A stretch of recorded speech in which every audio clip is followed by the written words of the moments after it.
Bonjour et bienvenue sur Clé de vie. Aujourd'hui, nous allons explorer une sagesse ancienne qui pourrait bien transformer votre vie. L'art de savoir quand ne pas débattre. Nous découvrirons ensemble que le véritable adversaire dans une dispute n'est pas la personne en face de nous, mais l'émotion qui gronde à l'intérieur. La vie est à la fois difficile et courte. Si chaque jour est une lutte pour savoir qui a raison, qui a tort, qui gagne ou qui perd, non seulement nous nous épuisons, mais le bonheur nous échappe.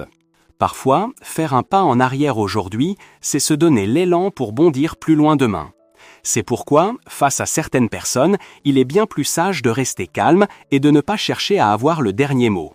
Je vous invite à rester jusqu'à la fin, car les leçons que nous allons partager aujourd'hui sont pleines de surprises et pourraient bien changer votre perception des relations humaines. 1. Ne vous disputez pas avec vos parents. Ceux qui entrent en conflit avec leurs parents réussissent rarement, que ce soit dans leur carrière ou dans leur vie personnelle. Comme le dit un vieil adage, un ancien dans la maison est un trésor. Les parents sont les racines de la famille. Tant qu'ils sont là, les frères et sœurs ont un point de ralliement, un lieu de joie et de partage. Les parents sont la mémoire et la sagesse de la famille. Leur expérience de la vie est immense, et leurs conseils peuvent être précieux lorsque nous traversons des épreuves. Avoir des parents, c'est avoir un port d'attache, un refuge où retourner lorsque le monde extérieur devient trop hostile. Sans eux, nous ne sommes que des voyageurs sans boussole, perdus face aux tempêtes de la vie. C'est pourquoi ils méritent notre respect et notre écoute. Surtout en vieillissant, ils cherchent, à travers leurs conseils, à maintenir ce lien si précieux. Si, à ce moment-là, un enfant les ignore ou cherche à tout prix à leur prouver qu'ils ont tort, ils commettent une profonde erreur. Depuis toujours, l'éducation de nos enfants repose sur des valeurs humaines fondamentales, à commencer par le respect filial. Une personne qui ne sait pas honorer, aimer et respecter ceux qui lui ont donné la vie aura bien du mal, une fois dans la société, à développer de l'empathie et de l'amour pour les autres.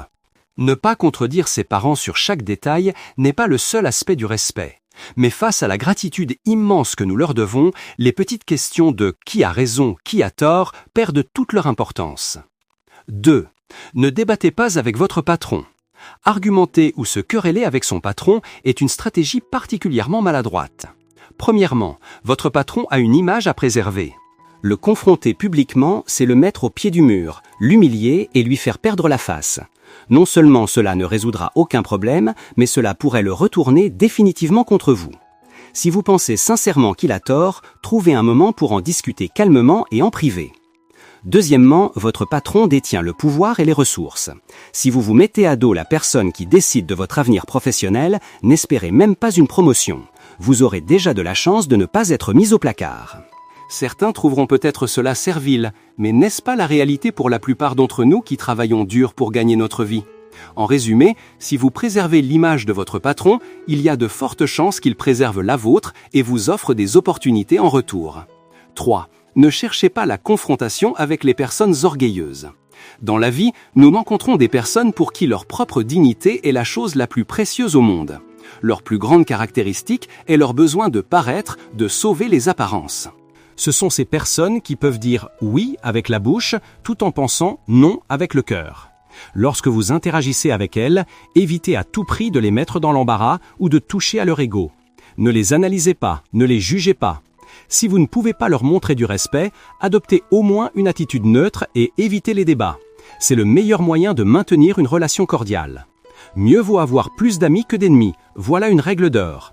Avoir plus d'amis, c'est avoir plus de soutien dans les moments difficiles, plus de compagnie dans la solitude, plus d'encouragement pour se relever après un échec. Une personne qui maîtrise l'art des relations humaines sait qu'un réseau social solide est une clé du succès. Cependant, nous ne nous entendons pas avec tout le monde. Face à des personnes avec qui le courant passe mal, il faut savoir identifier et éviter leurs points sensibles. Ne pas toucher à ce qui pourrait blesser leur amour-propre ou leur confiance en eux. C'est ainsi que la relation restera apaisée et que vous vous éviterez bien des conflits. 4. Ne vous querellez pas avec votre conjoint. Nos grands-parents le disaient. Même les meilleures poteries s'entrechoquent dans le placard. Il est donc normal qu'un couple connaisse des désaccords. Mais la manière de se disputer est tout un art. Certains couples grandissent et se renforcent à travers leurs disputes, tandis que d'autres y laissent des blessures profondes allant jusqu'à la rupture. Dans une dispute de couple, on peut gagner la bataille de la raison, mais perdre la guerre de l'amour. C'est pourquoi il faut d'abord maîtriser ses émotions avant de vouloir régler le problème. Pour ne pas que la colère vous fasse perdre la tête, évitez de vous battre pour avoir raison dans les situations suivantes. Premièrement, ne discutez jamais sous le coup de la colère. Deuxièmement, ne vous attardez pas sur des problèmes insignifiants. Troisièmement, pour les sujets vraiment importants, la dispute ne résoudra rien. Il faut simplement trouver le bon moment pour communiquer, calmement et avec écoute. Les disputes et les prises de tête sont parfois les épices qui relèvent la vie de couple. Si les deux partenaires apprennent à les gérer de manière constructive, ces moments peuvent en réalité renforcer leur amour, les aider à mieux se comprendre et à chérir davantage les instants de bonheur partagés. Le but n'est jamais de déterminer qui a raison ou qui a tort, mais de grandir ensemble pour ne pas laisser la relation sombrer dans une impasse. 5. Ne vous disputez pas avec une personne déraisonnable. Un ancien sage, Zhuangzi, a écrit un jour « On ne peut parler de la glace à un insecte d'été ». Cette phrase, d'une immense sagesse, signifie qu'il est absolument inutile de débattre avec quelqu'un d'obstiné qui refuse de voir la réalité en face. Dans la vie, l'une des plus grandes preuves d'intelligence est de ne pas chercher à avoir le dernier mot face à l'ignorance.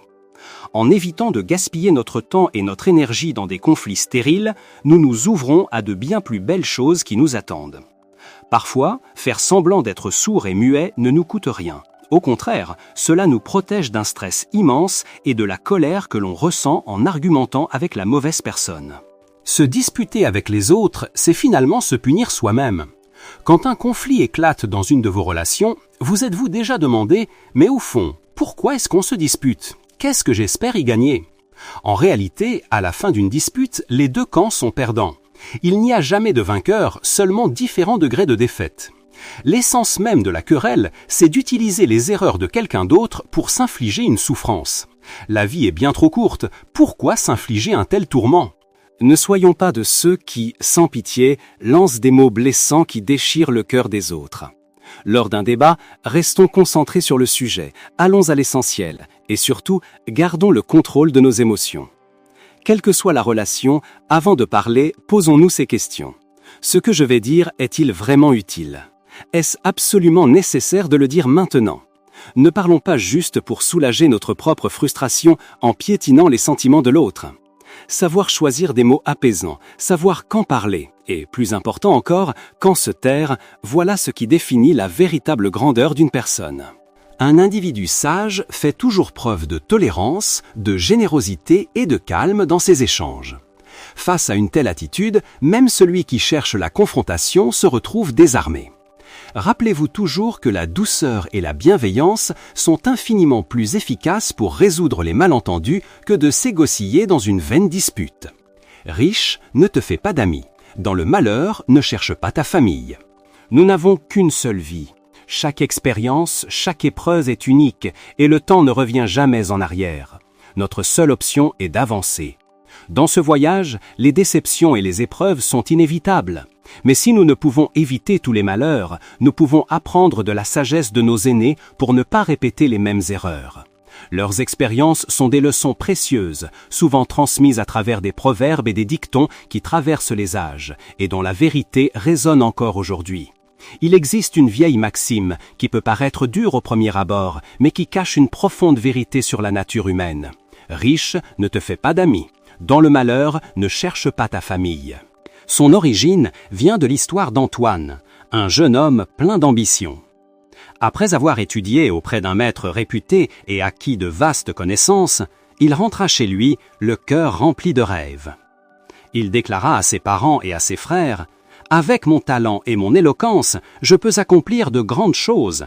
Mais pour commencer, j'ai besoin d'un capital de départ. » Ses parents, qui connaissaient son ambition depuis l'enfance, ainsi que son frère et sa belle-sœur, crurent en lui sans l'ombre d'une hésitation. Ils étaient convaincus qu'il reviendrait couvert de gloire. Poussés par cet espoir, ils rassemblèrent toutes leurs économies pour le soutenir.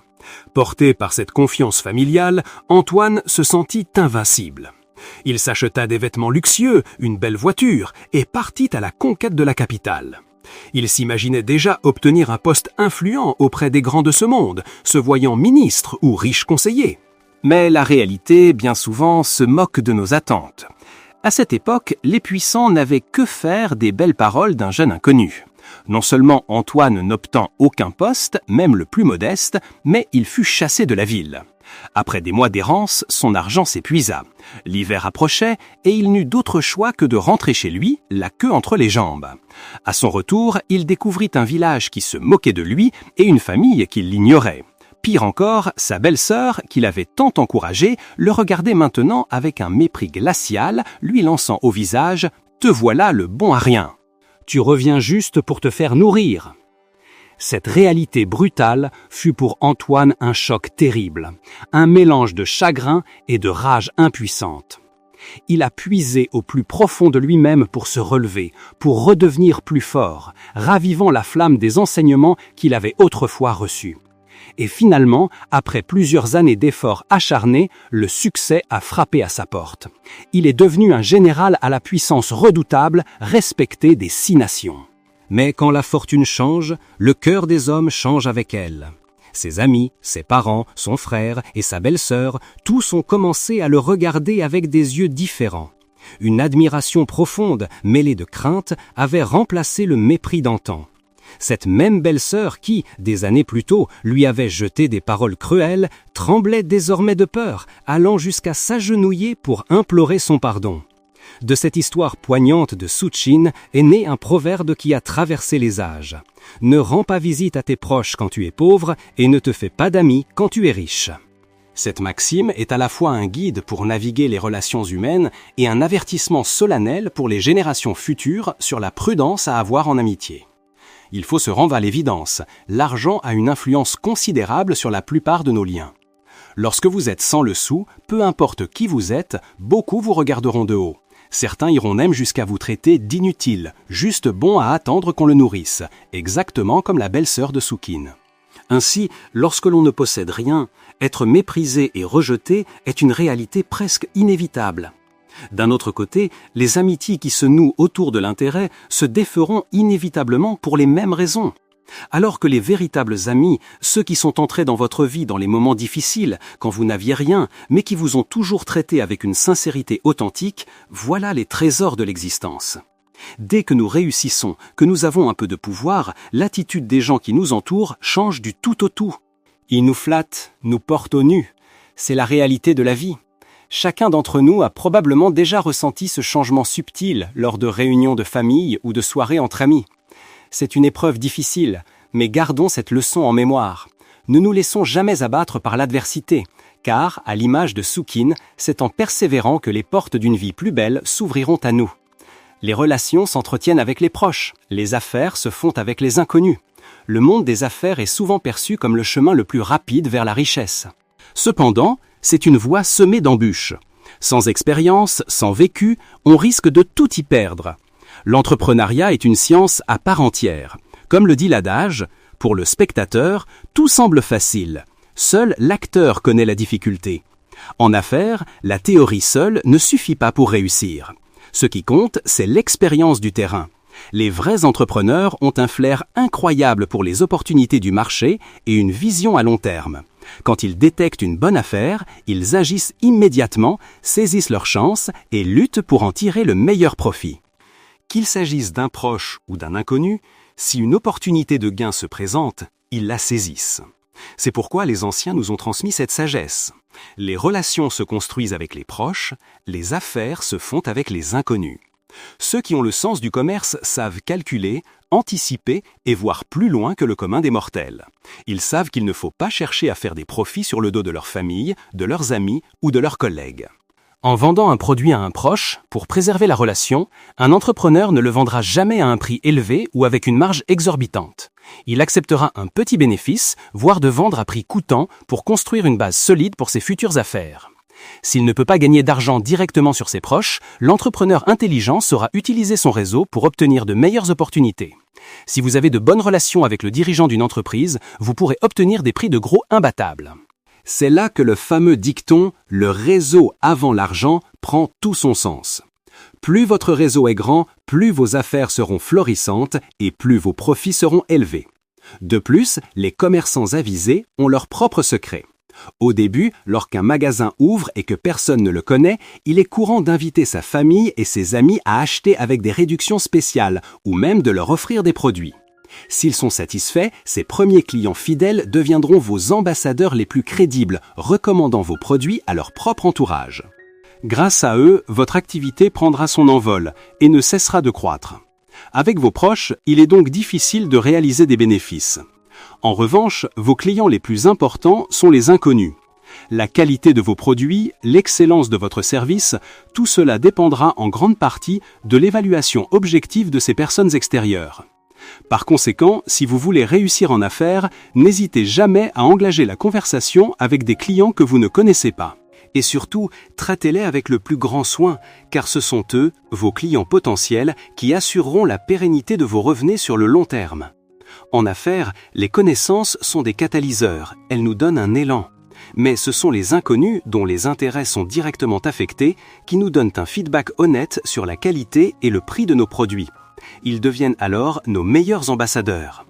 L'adage « trouver des contacts parmi les connaissances, faire de l'argent avec les étrangers » est une maxime intemporelle dans le monde des affaires, transmise de génération en génération.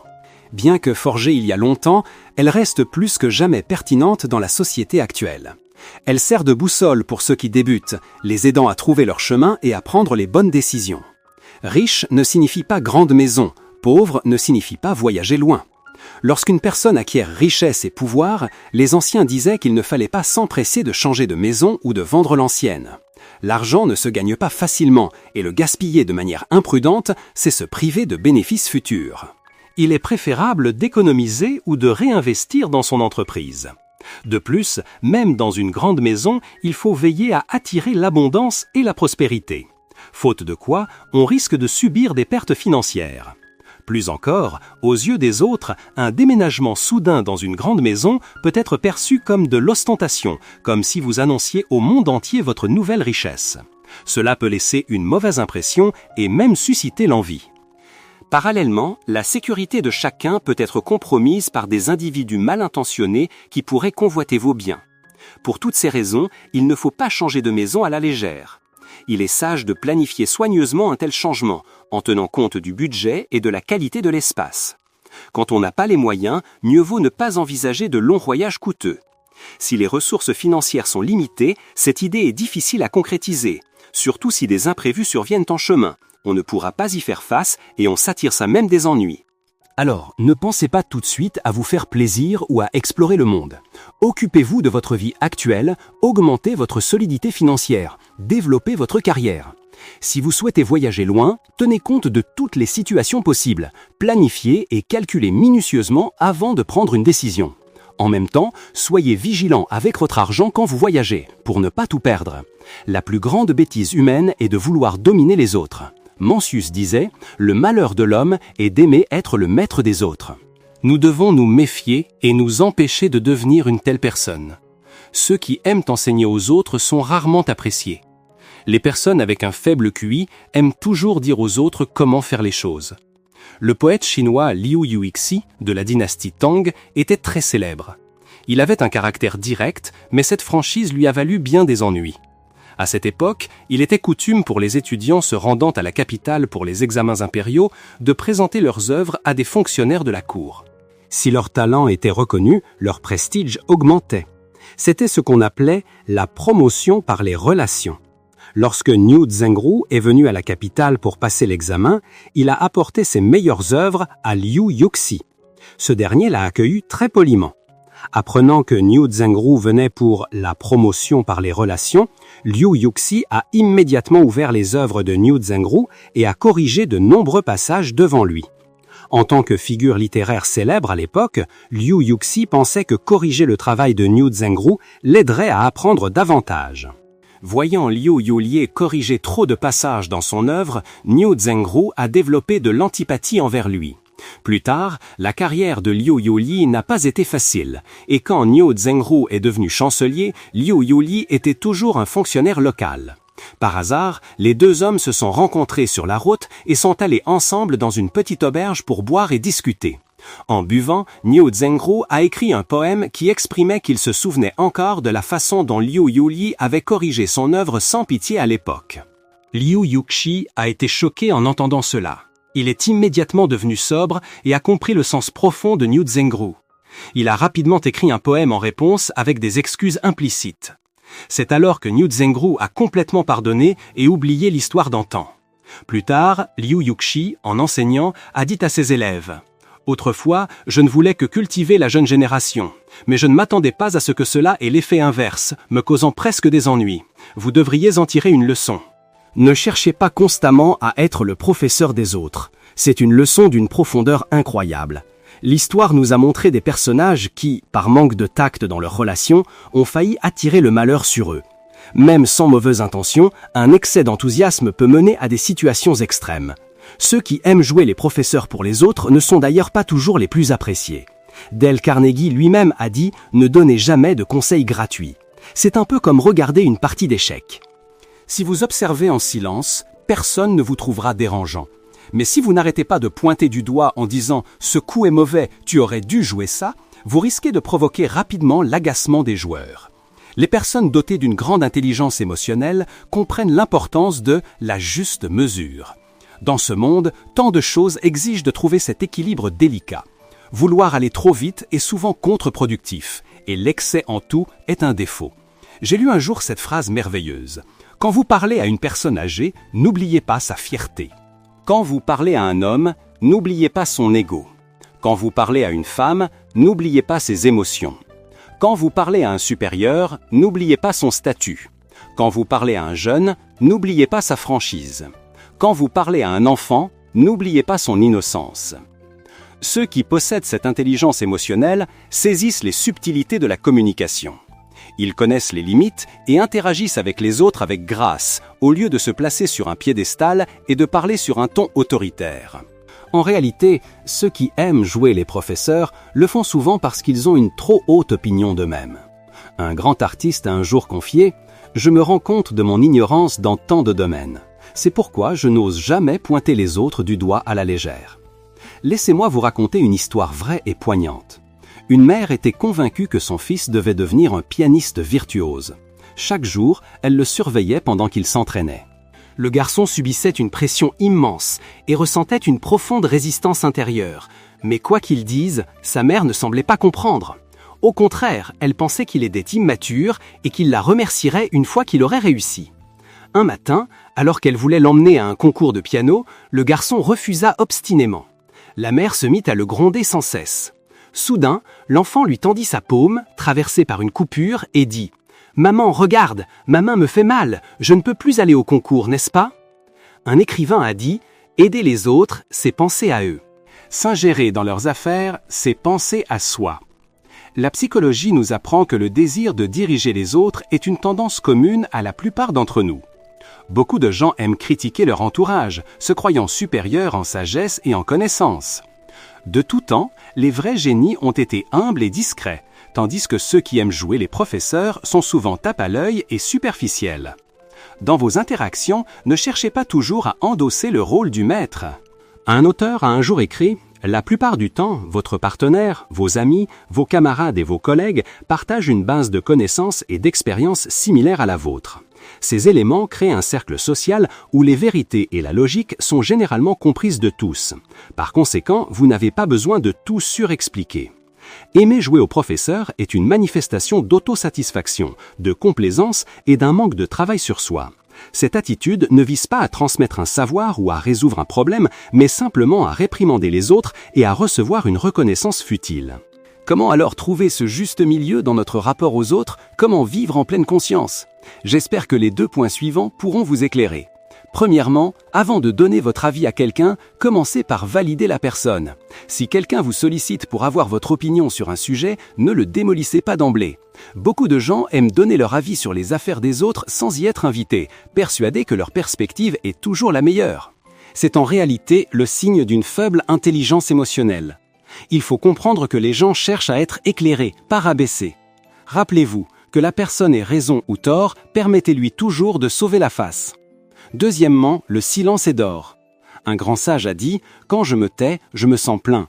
Dès que j'ouvre la bouche, je me sens vide. » Chacun de nous possède sa propre vision du monde. Nous analysons les problèmes à travers des prismes différents. Nous évoluons dans des environnements distincts et nos positions varient face aux épreuves. Par conséquent, dans bien des cas, ce que vous considérez comme juste ou utile dépend entièrement de la perception de l'autre. Dans ces moments, la plus grande sagesse est la prudence. Il existe un proverbe qui dit « Parmi 3 personnes qui marchent ensemble, il y en a forcément une qui peut nous servir de maître ». Apprenez à reconnaître activement les qualités de ceux qui vous entourent et à vous en inspirer.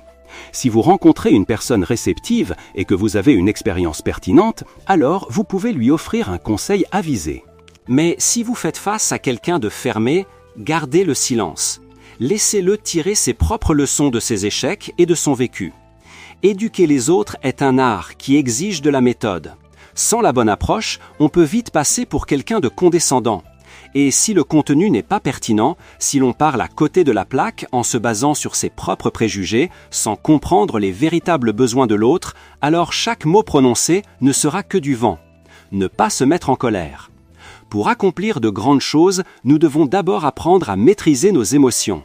Malheureusement, c'est loin d'être simple. De nombreuses personnes, même celles qui paraissent aguerries par la vie, peuvent perdre tout contrôle d'elles-mêmes face à une contrariété. Cela peut aller des insultes et des disputes jusqu'aux altercations physiques, causant des blessures graves. C'est une pente dangereuse. Quand la colère nous envahit, c'est une flamme d'ignorance qui s'allume en nous. Dès l'instant où une personne cède à la colère, elle a déjà perdu. Ceux qui ne maîtrisent pas leurs émotions ne maîtriseront jamais leur vie, perdant peu à peu leur raison et sombrant plus profondément. Voyons ensemble les conséquences de la colère et comment s'en préserver pour vivre en pleine conscience. 1. La colère engendre d'innombrables problèmes. Une personne consumée par la colère peut mettre sa propre vie en péril. Prenons l'exemple d'un général légendaire de l'épopée des 3 royaumes. Apprenant que son frère d'armes avait été assassiné, il fut incapable de contenir son chagrin et sa rage. Il se noya dans l'Alcor et, dans sa fureur, battit ses propres soldats. Finalement, ses propres lieutenants, excédés, profitèrent de son sommeil pour l'assassiner dans son lit. Ce général était un stratège brillant, mais son histoire s'est terminée tragiquement. Cela nous montre bien que même le plus grand des talents est inutile si l'on ne sait pas maîtriser son tempérament. Dans notre vie, nous rencontrons beaucoup de personnes impulsives, comme ce général.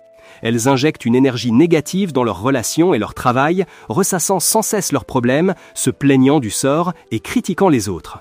Dans Le Parrain, il y a cette réplique célèbre. « Ne laisse jamais personne en dehors de la famille savoir ce que tu penses. » Une personne émotionnellement instable, qui expose ses sentiments à la vue de tous, manque de finesse. Elle devient prévisible, facile à manipuler et s'expose au danger. De plus, en déversant constamment vos émotions négatives sur les autres, vous les pousserez à vous éviter et à prendre leur distance. Avec le temps, votre cercle social se réduira comme peau de chagrin et vous vous retrouverez seul face à l'adversité. Si vous tombez sur des personnes au tempérament aussi explosif que le vôtre, des conflits éclateront inévitablement, semant le chaos dans vos vies respectives. Par ailleurs, la colère a des effets dévastateurs sur votre santé. Un ancien traité de médecine chinois l'affirme. Toutes les maladies naissent de la colère. Elle n'abîme pas seulement le foie et les poumons, mais représente aussi un danger pour votre système cardiovasculaire. Ainsi, dès qu'une personne se met en colère, elle déclenche une cascade de conséquences néfastes sur sa propre vie. On peut dire sans se tromper que la colère est la plus toxique de toutes les émotions. 2. Comment apaiser la colère ? Je suis sûr que la plupart d'entre nous, avant de nous emporter, savons pertinemment que la colère est néfaste. Mais une fois que la provocation survient ou qu'un problème se présente, il nous est presque impossible de maîtriser nos émotions, de garder la raison. Alors, que faire concrètement ? Voici quelques pistes que je vous propose d'explorer. Ne restez pas seul. Lorsqu'une personne est submergée par la tristesse, la solitude est son pire ennemi. Elle ne fait que vous enfermer plus profondément dans une spirale de pensées négatives. Les psychologues ont découvert que lorsque notre esprit est sous pression, en proie au doute ou au malheur, parler à quelqu'un est le meilleur remède pour apaiser la colère. Je suis sûr que nous avons tous ressenti cela un jour, n'est-ce pas ? Face à n'importe quelle difficulté, se confier à un ami nous fait sentir tellement mieux. Alors, quand la colère monte, ne la gardez pas pour vous en vous isolant. Exprimez ce qui ne va pas. Quand quelqu'un vous aide à porter votre fardeau, vous apaisez non seulement votre peine, mais vous recevez aussi un soutien psychologique qui soulage immensement votre tension. Exprimez vos frustrations avec mesure. Il existe un dicton qui dit « Si l'on s'accroche à sa colère, on s'égare du bon chemin ». La colère est une émotion humaine. Nous ne pouvons ni l'éviter complètement, ni la prévenir. Mais il ne faut surtout pas la refouler ou s'y accrocher obstinément. Face à une situation déplaisante, il est normal de ressentir une certaine émotion, mais il faut éviter de se laisser consumer par la rage. Et justement, parce que nous contenons, il est crucial de trouver ensuite un moyen de libérer ces émotions refoulées. C'est une méthode essentielle pour préserver notre santé mentale. Au Japon, par exemple, de nombreuses entreprises installent même des mannequins à l'effigie des supérieurs pour que les employés puissent se défouler. L'effet sur le moral des employés est apparemment remarquable. Nous n'avons pas besoin d'aller jusque-là. L'important est de trouver nos propres exutoires, comme écouter de la musique, faire une randonnée en montagne, courir, faire du sport, ou simplement détourner notre attention en nous plongeant dans notre travail, nos études ou un loisir qui nous passionne. Sachez-vous auto-évaluer. Des études psychologiques montrent que les personnes qui s'emportent facilement dans la vie sont souvent orgueilleuses, ont du mal à écouter et manquent de respect pour les opinions des autres. Par conséquent, lorsque la colère monte, nous devons aussi prendre un moment pour nous auto-évaluer. Quelle est la véritable cause de cette situation ? Est-ce mon problème ou celui de l'autre ? Qu'est-ce que je gagne réellement à remporter cette dispute ? Et si l'autre gagne, que se passera-t-il ? Après une telle introspection, vous réaliserez souvent que la colère et la dispute sont futiles. Le désir de rendre l'appareil ne mène qu'à une situation où tout le monde est perdant. Dans la vie, nous devons parfois apprendre à faire preuve de patience, à faire des concessions. Ce n'est pas de la lâcheté. Pour des questions triviales, une personne insensée s'obstinera et cherchera la confrontation. Même si elle gagne, qui aura-t-elle gagné à part perdre son temps ? Une personne sage, elle, restera calme et consacrera son énergie à la réalisation de ses grands idéaux et de ses ambitions. Une fois le succès atteint, elle pourra regarder en arrière et voir que la véritable victoire était déjà acquise. Construire un mur sur un mur, la famille se ruine et les liens se brisent. Cette phrase ne nous apprend pas à construire une maison, mais elle nous rappelle de connaître nos limites dans certains domaines, de ne jamais laisser une situation atteindre un point de non-retour, car les conséquences peuvent être dévastatrices. En découvrant les 3 effets néfastes de « construire un mur sur un mur », vous apprendrez certainement quelques secrets pour une vie plus sereine. 1. La destruction des liens affectifs. Laissez-moi vous raconter une histoire. Un vieux menuisier avait élevé seul ses 2 fils. Mais une fois adulte, aucun des 2 ne voulait s'occuper de son vieux père.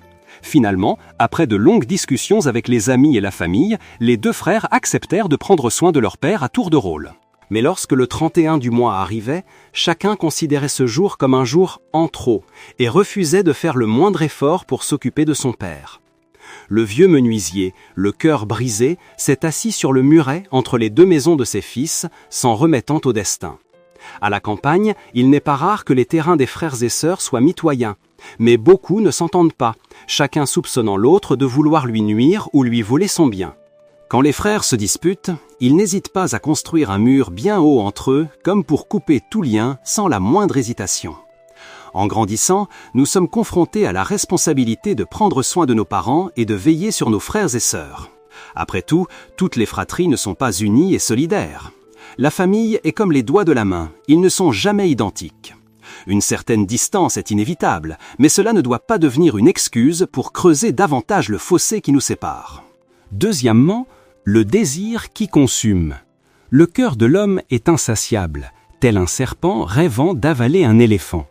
Ceux qui sont dévorés par l'avidité finissent toujours par connaître un sort funeste. Laissez-moi vous raconter une vieille histoire. Il y a très longtemps, vivait un homme d'une lointaine province, réputé pour être un excellent nageur et un homme d'affaires extraordinairement doué pour amasser des fortunes. Un jour, alors qu'il naviguait, son bateau fut pris dans une tempête et chavira. La plupart des passagers, tombés à l'eau, réussirent à nager jusqu'à la rive. Mais cet homme, lui, s'enfonçait lentement dans les flots, car il refusait de lâcher le lourd sac d'or qui l'étreignait contre lui. Depuis la berge, les survivants lui hurlaient « Lâche ton argent, sauve ta vie !» Mais, aveuglé par sa cupidité, il ignora leurs appels et fut englouti à jamais par les vagues. En économie, il existe une loi appelée le paradoxe de la récolte. Pour le dire simplement, même après avoir obtenu d'excellents résultats, si l'on ne sait pas maintenir l'équilibre, nos gains peuvent paradoxalement chuter.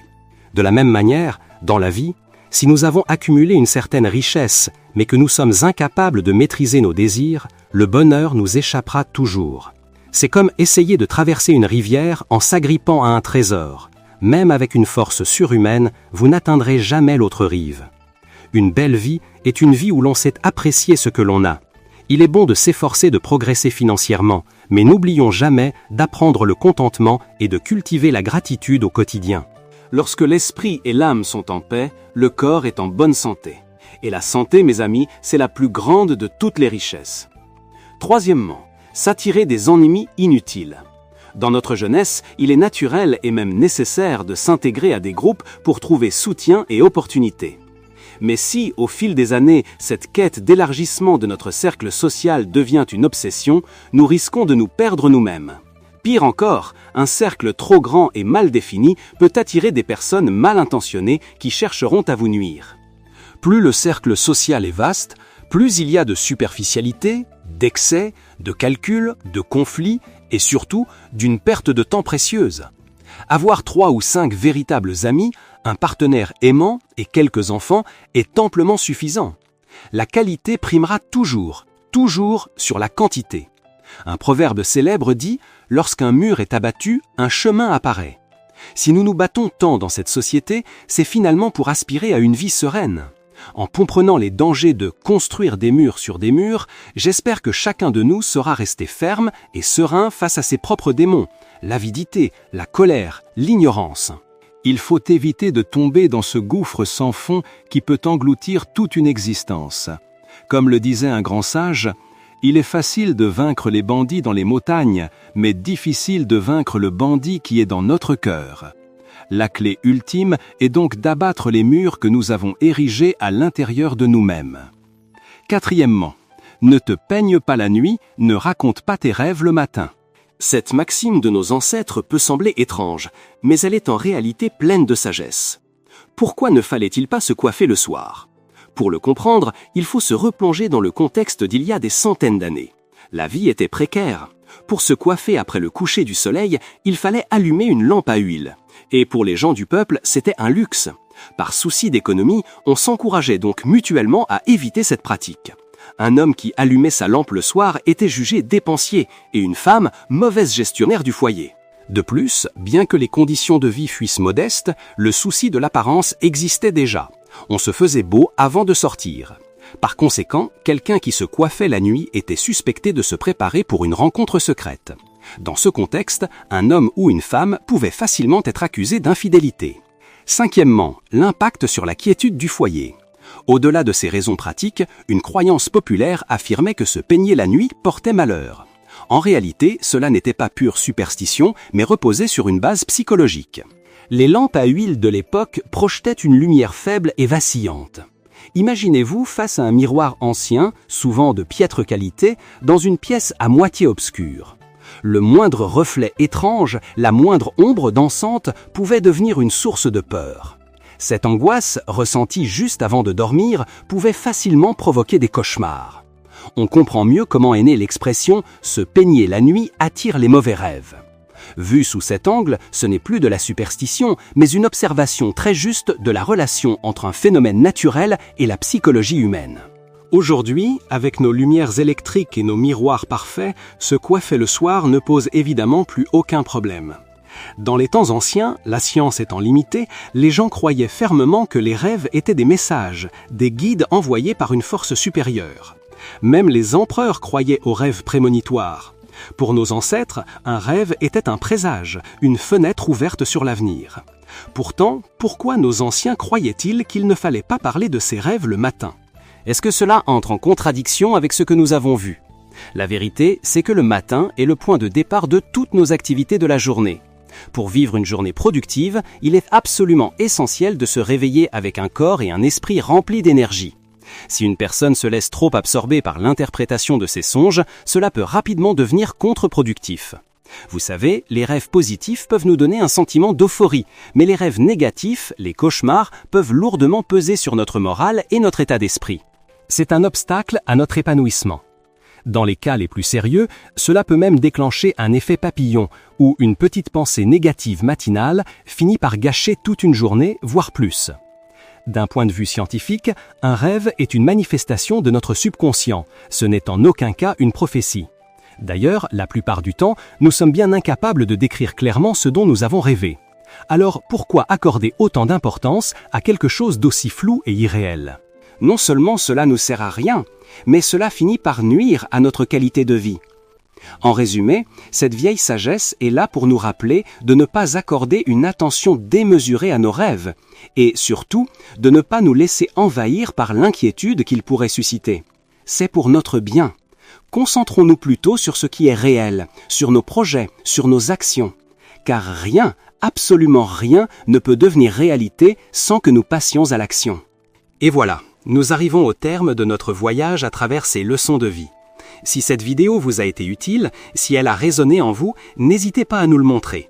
Laissez un j'aime, abonnez-vous à la chaîne Clé de Vie pour ne rien manquer de nos prochaines explorations et partagez cette vidéo avec ceux qui, comme vous, cherchent à s'améliorer chaque jour. Et surtout, dites-moi dans les commentaires quelle est votre relation avec vos rêves. Partagez vos pensées, j'ai vraiment hâte de vous lire. Prenez soin de vous et à très bientôt.